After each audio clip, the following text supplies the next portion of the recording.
पिछली बार हमने देखा था कि टोटो 3 लड़कियों के साथ अपनी पार्टी बना लेता है। इसके बाद तीनों लड़कियां जब सोकर उठती है तो कहती है, सच में आज तो बहुत मजा आया। इसके बाद वे लोग टोटो की तरफ देखते हैं जो कि अभी तक सोया हुआ था, मतलब कि बेहोश था। वे लोग बात करते हैं, इसका तो काफी खून बह गया है, कहीं ये मर तो नहीं गया। इसके बाद फिर से तीनों लड़कियां अपने अपने हथियार निकाल लेती है और आपस में बहस करने लगती है कि हीरो को आखिरकार कौन मारेगा। उनकी आवाज सुन के टोटो को भी होश आ जाता है। तीनों लड़कियां उसके पास आती है और कहती है, गुड मॉर्निंग टोटो। तीनों के इतने सुंदर चेहरे देखकर टोटो फिर से बेहोश हो जाता है। इसके बाद हम देखते हैं कि वो सब लोग एक गिल्ड के बाहर खड़े होते हैं। गोवा चान बहुत ज्यादा एक्साइटेड होकर कहती है, अभी हम सब एडवेंचर पर जाने वाले हैं। बाकी दोनों लड़कियां बोलती हैं, तुम्हें इतना जोर से चिल्लाने की क्या जरूरत है। इस तरह वे आपस में बहस करने लगती है। टोटो बस उनकी तरफ देखता रहता है। तभी सीएल बोलती है, तुम्हें कोई प्रॉब्लम है क्या। टोटो मन ही मन सोचने लगता है, मुझे कुछ भी हो जाए लेकिन मैं इन सभी को प्रोटेक्ट करके रहूंगा। फिर वो धीरे से कहता है, मैं अपना बेस्ट देने की कोशिश करूंगा। तभी एनी पूछती है, आखिर अब हमें कहाँ जाना है। गोवा चान कहती है, सबसे पहले हमें अपना नाम रजिस्टर करवाना है, जिसके बाद उन्हें एक फॉर्म दिया जाता है। एक पार्टी का नाम रखना होता है और एक लीडर चुनना होता है। फिर तीनों लड़कियां डिसाइड करती है कि टोटो को टीम का लीडर बनाया जाए। ये सुनकर टोटो बहुत हैरान हो जाता है। फिर आखिरकार उनकी टीम का रजिस्ट्रेशन पूरा हो जाता है और उनकी एक टीम बन जाती है। इसके बाद टोटो कुछ अजीब सी हरकतें करने लगता है। बाकी लड़कियां उसे समझाती है, तुम अब हमारी टीम के लीडर हो तो तुम्हें लीडर की तरह बर्ताव करना चाहिए। टोटो सोचता है, इनका कहना सही है, मुझे अपनी लीडरशिप को अच्छे से निभाना होगा। इसके बाद उन्हें उनका गिल्ड कार्ड भी मिल जाता है। तभी गोवा चान बताती है, अगर हमारी टीम ए रैंक तक पहुंच जाएगी तो हमें एक स्पेशल गिल्ड कार्ड मिलेगा। बाकी लोगों को रैंकिंग सिस्टम के बारे में ज्यादा जानकारी नहीं थी, तो गोवा चान रैंकिंग सिस्टम समझाती है। एस रैंक पार्टी सबसे टॉप क्लास होती है और ई रैंक में नूब लोग होते हैं जो कमजोर होते हैं। अगर हमें डीमन लॉर्ड से लड़ना है तो हमें अपना रैंक बढ़ाना होगा। ये सुनकर टोटो मन ही मन सोचता है, सच में गोवा चान तो बहुत जीनियस है, उसे सब कुछ पता है। गोवा आगे कहती है, हम क्वेस्ट उस बोर्ड से भी ले सकते हैं या फिर डायरेक्ट दूसरे लोगों से भी क्वेस्ट लिया जा सकता है। जितने ज्यादा क्वेस्ट पूरे करेंगे उतनी जल्दी हमारा रैंक बढ़ेगा। फिर सीएल पूछती है कि हमें टॉप रैंक तक पहुंचने में कितना टाइम लगेगा। गोवा कहती है, ये सब करने में 1 साल भी लग सकता है। ये सुनकर सीएल बहुत घबरा जाती है। इसके बाद एनी कहती है, चलो अब बात खत्म करते हैं और क्वेस्ट देखने जाते हैं। तभी सीएल टोटो का हाथ पकड़ लेती है। इससे टोटो फिर से बेहोश हो जाता है। एनी कहती है, अब इसे क्या हो गया है। फिर तभी सीएल कहती है, हमें तो इसे मारना है, तो फिर हम ये फालतू का एडवेंचर पर क्यों जा रहे हैं। गोवा चान कहती है, हम एक खतरनाक डंजन में जाएंगे और वहाँ पर इसे खत्म कर देंगे। एनी कहती है, हम इतना इंतजार क्यों कर रहे हैं। फिर सभी लड़कियां अपने हथियार निकालती हैं और कहती है, चलो अभी हम इसका पत्ता काट देते हैं। एनी कहती है, क्यों ना हम बारी बारी से इसे मारने का ट्राई करें। सीएल कहती है, अगर ऐसी बात है तो मैं तैयार हूँ। तभी गोवा बोलती है, तुम्हें क्या लगता है तुम्हारे अलावा इसे कोई और नहीं मार सकता। इसके बाद वे रॉक पेपर सीजर खेलने लगते हैं कि आखिरकार क्या करना चाहिए। फिर इसके बाद टोटो को होश आ जाता है। उसके बगल में सीएल बैठी होती है। टोटो सोचता है, मुझे इससे कुछ बात करनी चाहिए। वो स्टाइल मारते हुए मन में सोचता है, मुझे कहना चाहिए कि मैं तुम्हारा ग्रुप लीडर हूँ और मैं तुम लोगों को हमेशा प्रोटेक्ट करूंगा। चलो तो हम फिर चलते हैं। वो सोचता है कि ये सुनकर सीएल बहुत खुश हो जाएगी, लेकिन फिर वो सोचता है, सच कहूँ तो ऐसा कुछ नहीं होने वाला। मुझे आखिरकार क्या बोलना चाहिए। इन तीनों के साथ जाना तो इम्पॉसिबल सा लगता है। तभी टोटो पूछता है, आखिर वो दोनों कहाँ गई है। सीएल जवाब देती है, वे क्वेस्ट देखने गई है और मुझे तुम्हारे ऊपर नजर रखने के लिए छोड़ा है। फिर सीएल पूछती है, क्या मैं तुमसे एक सवाल पूछ सकती हूँ। तुम काफी समय से एक पार्टी की तलाश कर रहे थे, आखिर तुम एडवेंचरर क्यों बनना चाहते हो। क्या तुम बस नाम कमाने के लिए ऐसा कर रहे हो। टोटो पहले तो बहुत सोचता है, फिर कहता है, मुझे कॉन्फिडेंस चाहिए। मेरे चेहरे पर इस निशान की वजह से मैं बहुत निराश रहता हूँ और जब मैं डीमन लॉर्ड को हरा दूंगा तो शायद उसके बाद मैं दूसरों से अच्छे से बात कर पाऊं।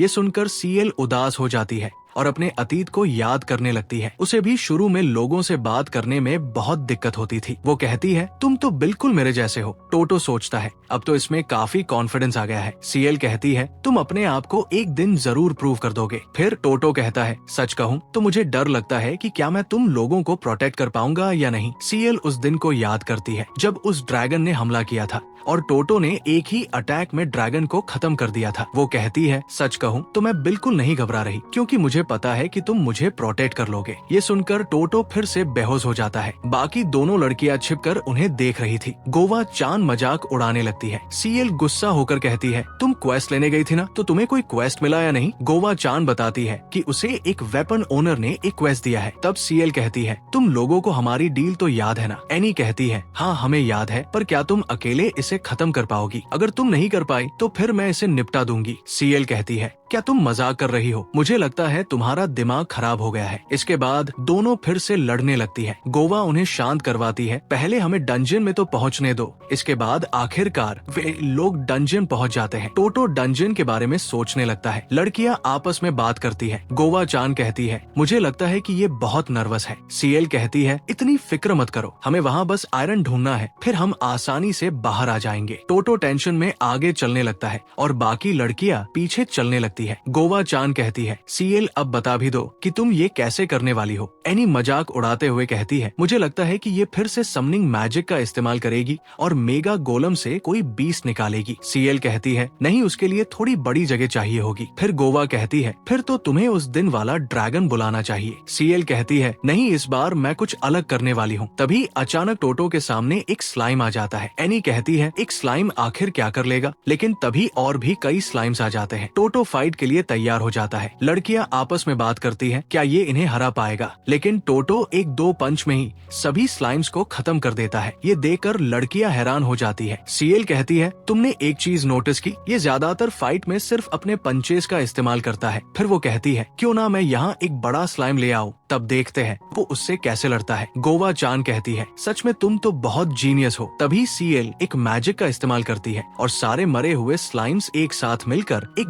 बड़ा मॉन्स्टर बन जाते हैं। ये देखकर सब हैरान हो जाते हैं। सीएल कहती है, अब ये बहुत पावरफुल हो चुका है, देखते हैं कि टोटो का पंच इसके ऊपर असर करता है या नहीं। टोटो उस पर पंच मारने की कोशिश करता है, लेकिन स्लाइम के ऊपर कोई असर नहीं होता। उसका हाथ स्लाइम में फंस जाता है। सीएल चिल्लाती है, टोटो तुम्हें अच्छे से लड़ना चाहिए, वरना ये तुम्हें निगल जाएगा। गोवा चान कहती है, क्या ये हमसे मदद मांगेगा? एनी कहती है, मुझे तो ऐसा बिल्कुल नहीं लगता। फिर टोटो अपनी पूरी ताकत का इस्तेमाल करता है और स्लाइम को हवा में उड़ा देता है। वो उसे रस्सी की तरह घुमाकर दूर फेंक देता है, लेकिन स्लाइम हार नहीं मानता और टोटो को चारों तरफ से जकड़ लेता है। सीएल इविल अंदाज में कहती है, मुझे लगता है कि अब मैं पक्का जीत जाऊंगी। टोटो सोचता है, मुझे बाहर निकलना होगा। फिर वो इतना जोर से चिल्लाता है कि स्लाइम खत्म हो जाता है। ये देखकर सभी लड़कियां हैरान हो जाती है। सीएल सोचती है, इसके चिल्लाने में भी इतनी ताकत है कि इसने इतने पावरफुल स्लाइम को खत्म कर दिया। गोवा कहती है, सीएल क्या तुम और कुछ ट्राई करना चाहती हो? सीएल कहती है, नहीं, आज के लिए बस इतना काफी है। इसके बाद गोवा चान कहती है, सारे स्लाइम्स हार चुके हैं, अब हमें आयरन ढूंढना चाहिए। फिर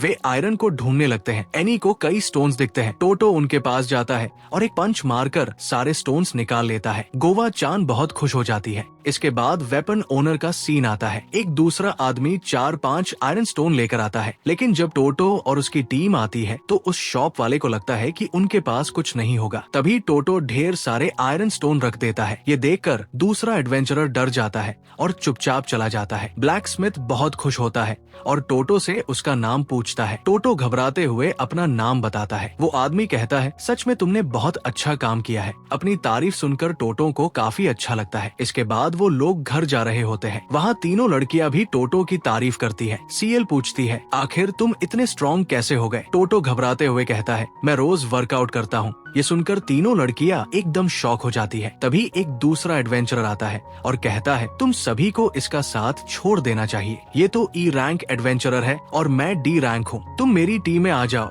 तीनों लड़कियां गुस्से में उसकी तरफ देखती है। वो इतना डर जाता है कि चुपचाप वहाँ से भाग जाता है। गोवा चान कहती है, तुम्हें उसकी बात सुनने की जरूरत नहीं है, तुम बहुत स्ट्रॉन्ग हो। टोटो मन ही मन सोचता है, वैसे उसका कहना गलत भी नहीं था। स्लाइम्स बहुत कमजोर थे, फिर भी मुझे उन्हें हराने में समय लगा। वो सोचता है, मुझे अभी बहुत आगे जाना है। तुम तीनों ने मुझे चुना है तो मैं खुद को प्रूव करके रहूंगा। मैं सबसे स्ट्रॉन्ग हीरो बनूंगा और तुम सभी को प्रोटेक्ट करूंगा। फिर वो भावुक होकर कहता है, मेरे साथ चलने के लिए तुम लोगों का बहुत बहुत शुक्रिया। ये सुनकर तीनों लड़कियों को बहुत अच्छा लगता है। वे कहती है, तुम्हें फिक्र करने की जरूरत नहीं है, हम तुम्हारे साथ ही ट्रैवल करेंगे। इसी के साथ ये एपिसोड यही खत्म हो जाता है। आप लोग कमेंट सेक्शन में बताओ कि आपको आज का एपिसोड कैसा लगा। और वागुरी वाला नेक्स्ट एपिसोड भी बहुत जल्द आने वाला है। आप लोग इस वीडियो में ज्यादा से ज्यादा कमेंट करना ताकि ये एपिसोड मैं जल्दी ला सकूं।